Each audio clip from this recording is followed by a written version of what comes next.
하나님께서 오늘 우리에게 주시는 말씀은 에베소서 2장 8절에서 9절까지의 말씀입니다. 제가 받들어 읽겠습니다. 너희는 그 은혜에 의하여 믿음으로 말미암아 구원을 받았으니 이것은 너희에게서 난 것이 아니요 하나님의 선물이라. 행위에서 난 것이 아니니 이는 누구든지 자랑하지 못하게 함이라. 아멘. 오늘 함께 나눌 말씀의 제목은 우리가 모르는 하나님의 은혜입니다. 여러분, 우리가 신앙생활을 하면서 반드시 깨달아야 되는 것이 있는데 그것은 하나님의 은혜인 줄 믿습니다. 우리가 생각하지 못하였지만 눈에 보이지 않게 우리 뒤에서 우리와 함께 하시며 우리의 길을 인도하시고 우리 가운데 역사하셨던 그 하나님의 은혜가 있었음을 우리는 잊지 말고 그것을 기억하고 감사할 수 있어야 되는 것입니다. 멀리 다른 곳에서 찾지 않아도 오늘 이 시간 저와 여러분이 이 자리에 나와서 예배할 수 있는 것, 이것 자체가 하나님의 은혜인 줄 믿습니다. 하나님의 은혜 없이는 어느 누구도 구원받을 수가 없고 어느 누구도 한순간도 살아갈 수가 없는 것이죠. 여러분, 그래서 오늘 첫 번째 말씀은요, 하나님께서 베풀어 주신 은혜의 소중함을 우리가 알아야 된다는 것입니다. 여러분, 지금까지 살아오면서 하나님께서 여러분과 함께 하시고 하나님께서 여러분을 도와주신 것에 대한 체험이 있으시죠? 우리는 그것을 은혜라고 표현합니다. 그런데 우리는 그것을 어느 정도는 알지만 더 많은 은혜가 있었음에도 불구하고 그것을 미처 깨닫지 못하는 경우가 너무나 많이 있어요. 그런데 우리는 하나님께서 우리에게 어떤 은혜를 베풀어 주신지 더 묵상하고 더 하나님의 은혜를 갖다가 생각하는 가운데 그것을 깨닫고 발견하고 하나님께 감사할 수 있어야 된다는 것이죠. 여러분, 예수님의 제자들에 대해서 한번 생각을 해보겠습니다. 예수님의 제자들, 하나님의 아들이신 예수님으로부터 특별히 택함을 받잖아요.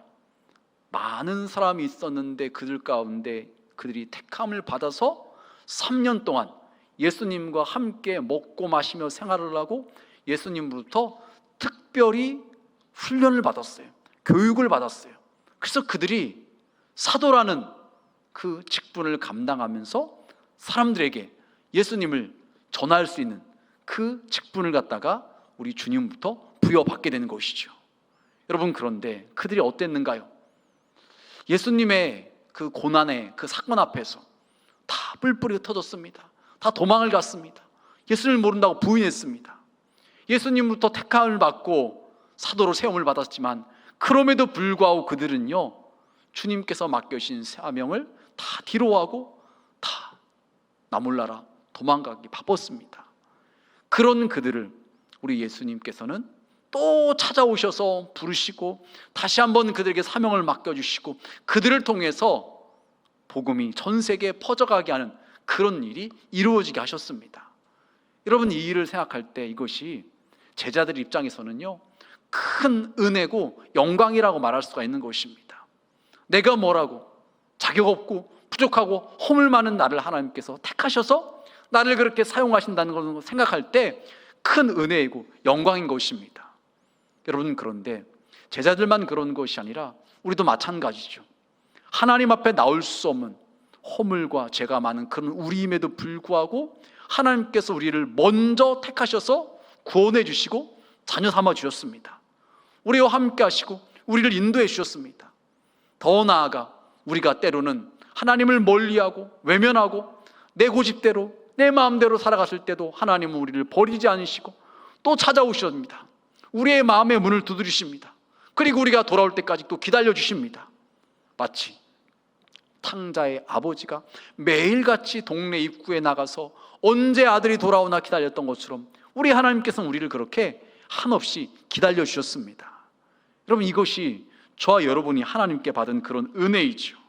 그런데 우리는 그 받은 은혜를 갖다가 잊어버리고 그것이 얼마나 귀한지 모르고 살아갈 때가 너무나 많이 있죠. 그러면서 우리가 말하고 주장하는 것은 무엇인가요? 내가 이렇게 고생을 했다, 내가 이렇게 수고를 했다, 다 나를 갖다가 말하고 나를 갖다가 드러내는 경우가 너무나 많이 있죠. 여러분, 그런데 오늘 본문 말씀인 에베소 2장 8절에서 9절은 뭐라고 말하고 있는가요? 너희는 그 은혜에 의하여 믿음으로 말미암아 구원을 받았으니 이것은 너희에게서 난 것이 아니요 하나님의 선물이라. 저와 여러분이 구원받은 것이 우리에게서 난 것이 아니라 하나님께로부터 온 선물이기 때문에 전적인 은혜라는 것입니다. 행위로 말미암은 것이 아니기 때문에 어느 누구든지 자랑할 수가 없다는 것입니다. 여러분, 그래서 우리는요, 하나님께 받은 은혜가 얼마나 소중한지를 알고 그것을 깨닫고서 감사하는 자가 될 수 있어야 되는 것입니다. 여러분, 그래서 누가복음 17장 18절에 보면은 예수님께서 이런 말씀을 하세요. 이 이방인 외에는 하나님께 영광을 돌리러 돌아온 자가 없느냐 하시고, 우리가 잘 알고 있는 말씀이에요. 10명의 나병 환자가 예수님을 통해서 고침을 받았어요. 그런데 그 10명 중에 딱 한 명만 예수님께 찾아와서 감사합니다, 예수님께 고백을 하는 것이요. 그 이야기를 들으신 예수님께서 나머지 9은 어디 있느냐 이렇게 물으시는 것입니다. 여러분, 혹시 우리가 그렇진 않은가요? 지금까지 살아오면서 하나님께 받은 은혜가 너무나 많음에도 불구하고 그것의 소중함을 모르고 그냥 당연한 줄 알고 감사하지 않고 그렇게 살아가고 있지는 않은가요? 여러분, 우리는 하나님께 받은 은혜가 얼마나 귀한지 그 은혜의 소중함을 깨달을 수 있어야 되는 것입니다. 지금 이 순간까지 지내오는 동안에도 삶의 구석구석에서 여러 영역에서 하나님께서 우리에게 베풀어 주신 은혜가 너무나 많기 때문에 오늘도 우리는 주 앞에 나올 수 있었던 것입니다. 여러분, 이것을 부모와 자녀의 관계로 한번 생각해 보면 더 쉽게 이해가 될 것 같아요. 여러분, 아이가 태어나서 학교를 다니고 졸업하고 직장을 다니고 또 결혼을 하기까지 자녀들 혼자만의 힘으로 된 것이 아니죠. 엄마 아빠가 직장 다니면서 일을 해가지고 돈을 벌어왔습니다. 어머니께서 아침 일찍 일어나서 밥을 준비하고 살림을 하고 뒷바라지를 해주고 그 모든 것들이 있었기 때문에 자녀들이 학교를 다닐 수가 있었던 것이고 또 장성해서 결혼까지 할 수 있었던 것입니다. 여러분, 그런데 이것을 자녀들은 너무나 어찌 보면 당연한 것처럼 늘 받아왔던 것이다 보니까는 그것의 소중함과 그것의 귀함을 모르는 것이죠. 자녀 입장에서는 이것이 부모님께 받은 은혜이고 사랑인데 어머니 아버지께서 얼마나 많이 수고하셨고 얼마나 많이 고생하셨는지를 미처 모르는 거예요.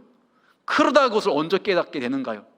본인들이 결혼을 해서 아이를 낳고 키우다 보면은 그 수고를 하다 보면은 우리 어머니 아버지께서 이렇게 수고를 하셨겠구나, 내가 그걸 미처 몰랐네, 이것이 뒤늦게 깨달아지는 것이죠. 여러분, 만약 부모님께서 베풀어 주신 은혜가 없었다면 어떻게 되었을까요? 자녀들은요 바르게 클 수가 없고 존재할 수가 없게 되는 것이죠. 뭐 예를 들어서 먹는 것과 관련돼서 이야기를 한다면 아이가 태어났으면 뭐를 먹어야 되는가요? 엄마 젖을 먹어야 되죠. 좀 더 크면 이유식을 먹어야죠. 밥을 먹어야죠. 그런데 누군가 그것을 공급해 주지 않는다면요 굶어 죽을 수밖에 없는 것입니다. 옷과 관련돼서도 그렇죠. 더운 날씨에 더운 옷 입으면 안 되잖아요. 시원한 옷을 입어야 되잖아요. 추운 날씨에는요 따뜻한 옷을 입어야 되잖아요. 부모님들이 계절에 따라서 옷을 준비해서 자녀들에게 입힌 것입니다. 그것뿐인가요? 아플 때는 옆에서 잠 못 이루며 돌봐줬습니다. 병원을 데리고 갑니다. 약을 먹게 합니다. 이 모든 것이 있었기 때문에 자녀들이 잘 자라서 결혼을 하고 출가를 하고 가정을 이룰 수가 있게 된 것이죠. 여러분, 마찬가지로 자녀 입장에서 생각하지 못했던 부모님의 그 돌보심과 은혜가 있었던 것처럼요 우리도 하나님 아버지와의 관계 가운데서 내 입장에서는 내가 수고한 것 같아요, 내가 고생한 것 같아요, 내가 다 한 것 같아요. 그런데 그것이 아니라 하나님 아버지께서 우리가 미처 깨닫지 못했던 수많은 은혜와 사랑을 베풀어 주셨다는 것입니다. 우리는 그것을 깨달을 수 있어야 되고 그것을 발견하고서 하나님께 감사할 수 있어야 된다는 것입니다. 여러분, 그래서 이것이 진짜 깨달아져서 하나님 정말 감사합니다. 제가 미처 몰랐는데 이것도 주님의 은혜였네요. 이것도 주님의 은혜였네요. 이렇게 깨달아지는 사람은 어떻게 할까요? 두 번째 말씀인데요, 하나님의 은혜를 사모하며 구하게 되어 있는 것입니다. 여러분, 우리가 인생을 살아가면서 하나님께 받은 은혜가 많이 있는데, 이 은혜 가운데는요, 악인이나 즉 하나님을 안 믿는 사람이나 선인, 예수님을 믿는 사람이나 동일하게 받는 은혜가 있지요. 하나님께서 믿건 안 믿던 간에 우리 모든 사람들에게 햇빛을 비춰주시고 비를 내려주시고, 그래서 농사를 하게 하시고, 그래서 추수를 해서 먹고 살아가게 하시는 그 은혜가 있어요. 그것은 모든 사람에게 동일하게 주시는 은혜인 것입니다. 그런데 이런 은혜 말고요, 특별한 은혜가 있잖아요. 우리의 삶에 찾아온 어려움 가운데, 고난 가운데 하나님께서 도와주셔서 그 문제로부터 해방을 받는, 문제에서 벗어나는 그런 특별한 은혜가 있어요. 그래서 우리는요, 그런 하나님의 은혜가 반드시 필요한 것인데, 하나님의 도움을 받아야 되는데, 성경은 뭐라고 말하냐면요, 출애굽기 33장 19절에 이렇게 말을 합니다. 나는 은혜 베풀 자에게 은혜를 베풀고 긍휼히 여길 자에게 긍휼을 베푸느니라. 그럼 아까 말씀드린 것처럼 악인과 선인에게 동일하게 베풀어 주시는 은혜도 있지만요, 특별히 받는 은혜가 있다는 거예요. 근데 그 은혜를 누가 받느냐? 받을 만한 사람이 받을 수 있다는 것입니다.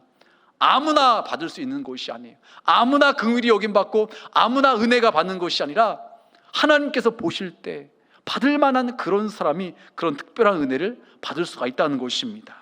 여러분, 그래서 누가복음 17장에 보면은 아까 말씀드렸던 10명의 나병 환자가 나와서 고침을 받았는데, 한 명이 어떤 고백을 하는가요? 17장 15절과 16절은 이렇게 말을 해요. 그 중에 한 사람이 자기가 나은 것을 보고 큰 소리로 하나님께 영광을 돌리며 돌아와. 여러분, 이 사람의 반응이 처음 한 것이 무엇입니까? 자기가 고침받은 것이 딱 발견되자, 깨달아지자 하나님께 큰 소리로 영광을 돌렸다는 것입니다. 여러분은 그렇게 하시는가요? 여러분이 기도하다가 하나님께서 여러분의 병을 고쳐주셨어요. 그때 먼저 하나님께 감사를 고백하셨는가요? 여러분이 경제적인 문제 때문에 너무 힘들었어요. 근데 하나님께서 그걸 해결해 주셨어요. 그때 하나님께 감사를 올려드려 주시는가요? 자녀 문제 때문에 너무 속썩였어요. 근데 하나님의 은혜로 그 자녀가 변화되었어요. 하나님께 감사를 고백하셨는가요? 여러분, 오늘 말씀에 나온 그 10명의 나병 환자 9명은 전혀 감사를 표현하지 않았는데, 그 한 사람은요, 큰 소리로 먼저 하나님께 영광을 돌렸다는 것입니다. 하나님 감사합니다. 그러고 나서 이어지는 16절 말씀에 보니까요, 예수의 발 아래 엎드려 감사하니 라고 말씀하고 있습니다. 그냥 감사합니다 이렇게 하고 넘어갈 수 있잖아요. 그런데 그것이 아니라 이 사람은요, 예수님께 찾아와서 발 아래 엎드리며 절하면서 감사합니다 라고 고백했어요. 예수님께서 그것을 보셨을 때 마음에 감동이 되었을 거예요. 적당히 그냥 인사치레로 그냥 말하는 것이 아니라 정말 감사한 마음을 가지고서 엎드려 절하면서까지 감사하니까 예수님께서 감동받으시는 거지요. 그래서 예수님께서 말씀하시는 것이 구원을 선포를 하십니다. 작은 것에 감사할 때 하나님께서는 더 큰 은혜를 베풀어 주시는 분이신 것이죠. 여러분, 그래서 우리는 어떤 자세가 있어야 될까요? 어떤 자세가 있을 때 은혜를 받고 긍휼의 여김을 받을 수가 있을까요? 여러분, 잠언 3장 34절은 이렇게 말을 합니다. 진실로 그는 거만한 자를 비웃으시며 겸손한 자에게 은혜를 베푸시나니. 내가 좀 많이 가졌다고, 내가 좀 많이 배웠다고 하나님 앞에서 자신의 힘과 능력을 의지하는 사람, 하나님께서 비웃으신다는 것입니다. 하지만 자신의 연약함을 인정하면서 하나님의 은혜가 아니면 안 된다고, 하나님 도와주셔야 된다고 그렇게 겸손히 낮아진 사람에게는요, 하나님께서 은혜를 베푸신다는 것이죠. 여러분, 시편 107편 9절은 이렇게 말을 합니다. 그가 사모하는 영혼에게 만족을 주시며 추린 영혼에게 좋은 것으로 채워주심이로다. 하나님의 은혜를 경험하고 나서 하나님의 은혜의 가치가 얼마나 소중한지를 아는 사람은요, 사모하게 되어 있어요. 구하게 되어 있는 것입니다. 그럴 때 하나님께서 지금 말씀에 나온 것처럼 사모하는 영혼에게 만족을 주시고 추린 영혼에게 좋은 것으로 채워주신다는 것이에요. 여러분, 사모하시길 바랍니다. 구하시길 바랍니다. 하나님께서 그 마음의 중심을 보시고서 만족하게 하시고 좋은 것으로 채워주시는 것입니다. 여러분, 그래서 사도행전 1장과 누가복음 24장에는 이렇게 말을 해요. 아버지께서 약속하신 것을 기다리라. 너희는 위로부터 능력으로 입혀질 때까지 이 성에 머물라 하시니라. 여러분, 예수님께서 승천하시기 전에 제자들에게 성령을 보내주실 것을 말씀하시면서 기다리라, 머물라라고 말씀하시는 거예요. 그들도 바쁜 일이 많이 있었겠죠. 하지만 은혜를 사모하고 기다리라는 것입니다. 구하라는 것입니다. 그러면 그런 자들 가운데 하나님께서 예비하신 은혜를 부어주신다는 것입니다. 여러분, 그래서 마태복음 7장 7절은 이렇게 말을 하죠. 우리 다 같이 한 목소리로 봉독하시겠습니다. 구하라, 그러면 너희에게 주실 것이요, 찾으라, 그러면 찾을 것이요, 문을 두드리라, 그러면 너희에게 열릴 것이니. 아멘. 여러분, 외우기도 쉽죠. 마칠칠 구찻두 다 외우셨죠? 마칠칠 구찻두, 구하고 찾고 두드리라는 것입니다. 마태복음 7장 7절. 하나님께서 반드시 주시고 찾아내게 하시고 열리게 하신다는 것입니다. 하나님께 기도하라고 다른 표현으로 3번이나 반복해서 말씀하고 계신 것입니다. 하나님께서 이처럼 사모하며 구하는 자들에게 반드시 특별한 은혜를 주신다는 것입니다. 여러분, 시편 42편 1절은 이렇게 말을 해요. 하나님이여, 사슴이 시냇물을 찾게 갈급함같이 내 영혼이 주를 찾게 갈급하니이다. 여러분, 한번 솔직하게 여러분 자신을 한번 뒤돌아보세요. 지난 한 주간 얼마나 하나님을 사모하셨는가요? 여러분이 사모하셨던 것이 무엇이었는가요? 영화 보는 거? 넷플릭스나 뭐 또 티빙이나 뭐 여러 가지 OTT 그런 것들을 통해 가지고서 그냥 새로 나온 뭐 재밌는 거 없나, 거기에만 갈급하고 사모하진 않으셨는가요? 여러분, 그런데 우리가 사모하고 갈급해야 될 것은 그것이 아니라 하나님의 은혜를 그토록 사모해야 된다는 것이에요. 사슴이 시냇물을 찾게 갈급한다는 것은요, 물을 갖다가 며칠 동안 목말라서 마시지 못해서 너무나 갈증이 심해가지고서 죽을 것만 같아서 이리로 뛰어다니면서 저리로 뛰어다니면서 물을 찾게 막 혈안이 되어 있는 것입니다. 우리는 그토록 하나님의 은혜를 사모하고 찾아야 되는데, 갈급해야 되는데, 하나님의 은혜가 아니라 엉뚱한 것에 그냥 마음이 쭉 쏠려가지고서 그것만 찾게 막 갈급해 있지는 않냐는 것이에요. 여러분, 우리는 그래서는 안 되죠. 하나님께서 주시는 은혜의 소중함이 깨달아지고 믿어지는 사람은요, 하나님의 은혜를 더 사모하고 더 간구하고 찾아야 된다는 것입니다. 여러분, 지난 금요일 무슨 날이었는가요? 광복절이었죠. 우리나라가 36년 동안 암흑 속에 살다가 광명을 되찾은 날입니다. 여러분, 역사를 거슬러 올라가 보면 경술련 1910년 8월 22일 한일합방 조약이 체결되었던 날인데요, 한일합방 조약의 1조는 이렇게 되어 있어요. 한국 황제 폐하는 한국 전부에 관한 일체 통치권을 완전히 또는 영구히 일본 황제 폐하에게 양유한다. 이게 뭔가요? 모든 권한을 갖다가 일본이 다 빼앗아 간다는 것이에요. 여러분, 이때부터 본격적으로 일본은 한반도 곳곳을 유린하고 약탈하였죠. 우리의 말과 글도 빼앗아 갔습니다. 우상숭배라고 말할 수 있는 신사참배도 강요했습니다.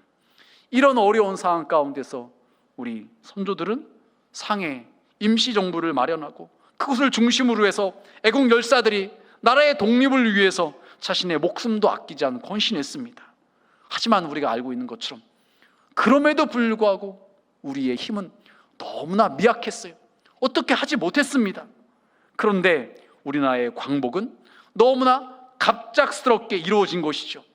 저는 이 일과 관련돼서 이것이 우리 믿음의 선배들의 간절한 기도에 하나님께서 응답하신 것이 아닌가, 그렇게 생각합니다. 여러분, 관련돼서 이런 좀 일을 말씀드리려고 해요. 맨해튼 프로젝트라는 것이 있는데, 이게 뭐냐면요, 미국과 유럽의 과학자들이 모여서 원자폭탄을 만드는 일을 진행하고 있었다는 거예요. 그래서 맨해튼 프로젝트가 그 일인데, 이것이 원자폭탄이 처음으로 만들어지고서 이것이 잘 만들어졌는가, 진짜 대단한 성능이 있는 것인가, 폭발 실험을 한 것이 언제냐? 1945년 7월 16일이라는 거예요. 그러고 나서 한 달도 지나지 않아서 처음으로 이것을 사용한 것이 언제냐? 1945년 8월 6일과 9일에 일본의 히로시마, 나가사키에 투하되었던 것이죠. 이 원자폭탄의 그 어마어마한 위력 앞에서 일본 천황은요, 1945년 8월 15일 정오에 항복선언을 하게 됐던 것입니다. 순식간에 이제 우리나라가 해방을 맞이하게 되었던 것입니다. 여러분, 이것이 저는 우리 믿음의 선배들의 간절한 기도에 하나님께서 응답하신 것이라고 믿습니다. 더욱 감사한 것은요, 그동안 잘 알려지지 않았던 일인데, 일본은요 1945년 8월 18일, 그러니까 광복절 3일 뒤인 그날에 한국 전역에 있는 기독교 신자들을 다 죽이려는 그런 계획을 세워놓고서 은밀하게 진행 중이었다는 것이. 왜 그랬느냐? 그 사람들이 생각하길 조선의 목사, 장로들 때문에 조선 식민 통치가 잘 되지 않는다는 거예요.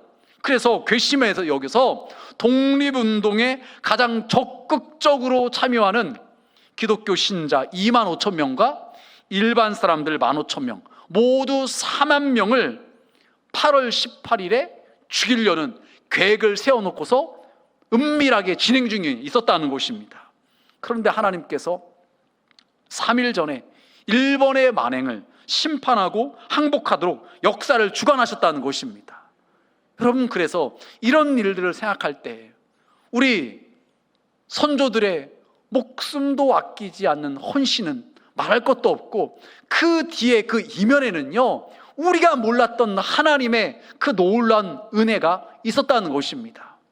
그 하나님의 그 역사하심으로 말미암아 우리나라가 전혀 갑작스럽게 예기치 못한 그 8월 15일 광복을 맞이하게 되었던 것입니다. 여러분, 그런데 이것이 우리 나라 일만 그런가요? 아니죠. 교회 일도 그렇고요, 개인의 일도 그렇고요, 우리가 미처 깨닫지 못했지만 우리 뒤에서 하나님께서 일하셨던 수많은 역사가 있었다는 것이, 그 하나님의 일하심으로 말미암아 우리는 그 은혜를 누리며 살아가고 있는 것입니다. 만약 하나님께서 베풀으신 그 은혜가 멈춘다면요 우리는 단 한순간도 살아갈 수가 없는 것입니다. 여러분, 우리는 이것을 깨달을 수 있어야 되는 것입니다. 내가 미처 몰랐지만, 내가 미처 생각하지 못했지만 하나님의 은혜가 이렇게 컸구나, 이렇게 많았겠구나, 이것을 갖다가 우리가 발견할 수 있어야 되는 것입니다. 여러분, 그렇다면 오늘 세 번째 말씀인데요, 이런 하나님의 은혜가 깨달아졌다면 우리는 어떻게 될까요? 그 하나님의 은혜를요 전하는 자가 되어야 되는 것입니다. 여러분, 우리는 신앙생활 하면서 받은 은혜가 있음을 고백을 하잖아요. 인정을 하잖아요. 그렇다면 이것을 갖다가 나만 아는 것으로 끝나는 것이 아니라 다른 사람들에게 전해주는 자가 되어야 되는 것입니다. 우리 주변에 은혜가 떨어진 사람, 하나님과 좀 멀어진 사람이 있다면요 내가 받은 은혜를 갖다가 나눠줘야 되는 것입니다. 간증이라고 말하죠. 오늘 오후 예배 시간에도 교육부 여름행사 보고를 하면서 간증하는 순서가 있어요. 우리 학생이, 우리 청년이 그 수련의 기간 동안 받은 은혜가 있어요. 그것을 나누는 것입니다. 그럴 때 그것을 듣는 사람들이 맞아, 하나님께서 이렇게 은혜를 주시지, 다시 한번 우리가 하나님을 바라보게 하고 하나님께로 나오게 하는 것입니다. 더 나아가서 전혀 주님을 모르는 자들에게 우리가 그들에게 우리가 받은 은혜를, 우리가 만난 예수님을 전해주는 것입니다. 이것을 전도라고 하죠. 우리가 그들을 위해서 기도하고 그들을 섬겨주는 것입니다. 그럴 때 그들도 전혀 몰랐던 이런 은혜가 있구나, 예수님만이 우리의 길과 진리와 생명이 되시는구나, 이것을 깨닫게 되고 주님께로 돌아올 수가 있게 되는 것입니다. 여러분, 그래서 요한복음 14장 6절은 이렇게 말을 해요. 예수께서 이르시되 내가 곧 길이요 진리요 생명이니 나로 말미암지 않고는 아버지께로 올 자가 없느니라. 여러분, 믿으시길 바랍니다. 우리 하나님 아버지께로 천국으로 갈 수 있는 유일한 길은요 우리의 길과 진리와 생명이 되시는 예수님 한 분을 통해서만 갈 수가 있는 것입니다. 누가 주변에서 아무리 대단한 뭔가 능력을 행한다 할지라도요, 우리를 갖다가 도와주고 우리에게 사랑을 베푼다 할지라도요, 구원과 관련돼서는요 오직 예수님 한 분을 통해서만 구원받을 수 있는 것입니다. 신천지의 이모 총회장이 보혜사가 아니라는 것입니다. 어떤 교주가 어떤 능력을 행한다 할지라도요 거기에 속지 마시길 바랍니다. 거기에 빠져드는 순간 재산을 잃게 되고요, 성적으로 큰 어려움을 당하게 되고요, 가정이 파괴되게 되고요, 다 그런 일들이 벌어지게 되어 있는 것입니다. 여러분, 왜 이런 일들을 우리가 사람들이 당하게 되는가요? 예수님만이 우리의 유일한 구세주인 것을 갖다가 들었음에도 불구하고 주변 사람들의 말에 현혹되어서 어떤 능력을 행하는 것 같다 그러면 거기에 미혹돼 가지고서 거기에 빠져들게 되는 것입니다. 이것이 진리가 아니라는 것입니다.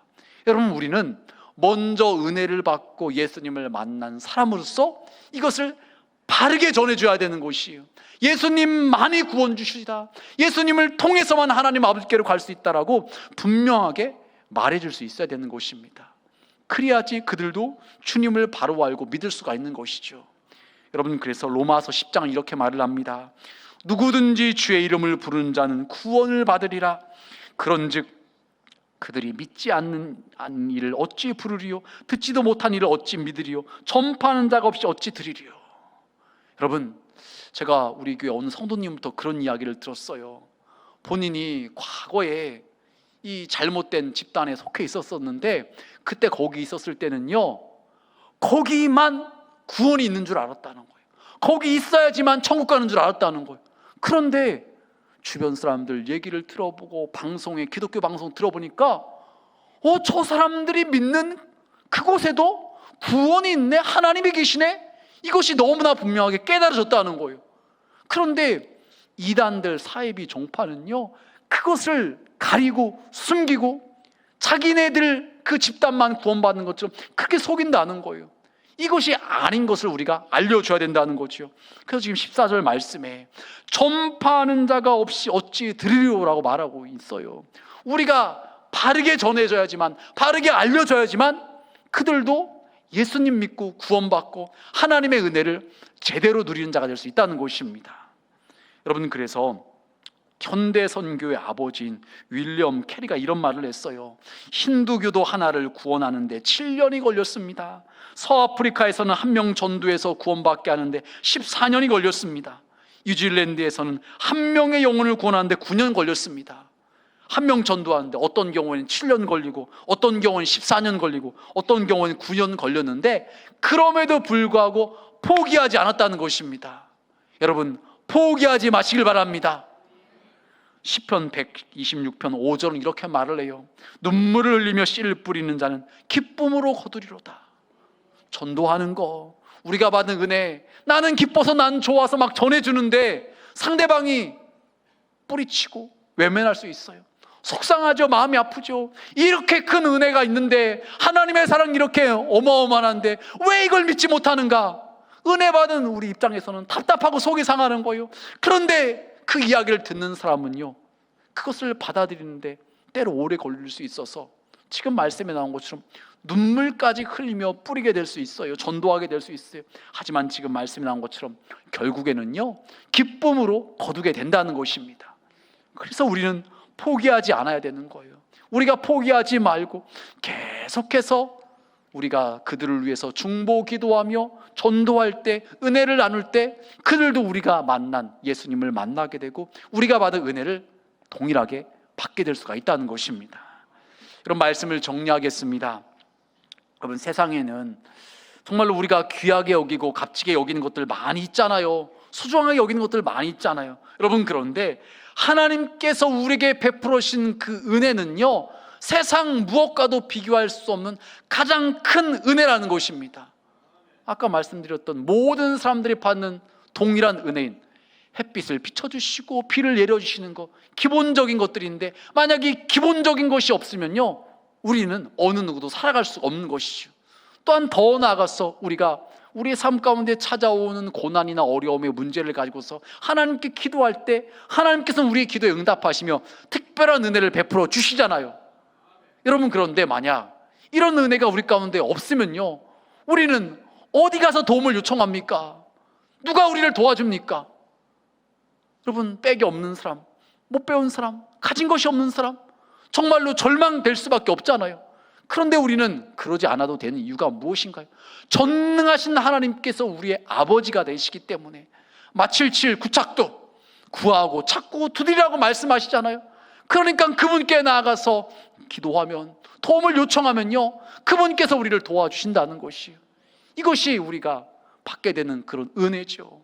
여러분, 세상 무엇과도 바꿀 수 없는 이 은혜의 소중함을 안다면요, 우리는 그래서 더 사모하고 더 구하고 더 찾아야 되는 것입니다. 그래서 그것을 누리며 살아가는 자가 되어야 되는 거지요. 그리고 그것을 나만 아는 것이 아니라 내 주변 사람들 가운데 알려줘야 되는 거예요. 그 사람들도 내가 만난 예수님을 만날 수 있도록 우리가 도와줘야 되는 것입니다. 그럴 때 그들도 구원받는 하나님의 자녀가 되고, 그들도 미처 몰랐던 하나님의 은혜가 그렇게 어마어마하다는 것을 깨닫게 되고, 주님 안에 거하며 그 은혜를 누리며 살아가는 사람이 될 수가 있는 것입니다. 바라긴 예배에 오신 우리 온천중앙의 모든 성도님들은요, 내가 그동안 몰랐던 하나님의 은혜가 이렇게 크다는 것, 이렇게 많다는 것을 다시 한번 깨달으시고요, 그 은혜의 소중함을 알고 더 은혜를 사모하시고 더 은혜를 구하시고, 그래서 그 은혜를 누리는 것뿐만 아니라 더 나아가서 그 은혜를 많은 사람들에게 나누며 전하면서 살아갈 수 있는 우리 모두가 되시길 주님의 이름으로 축원합니다.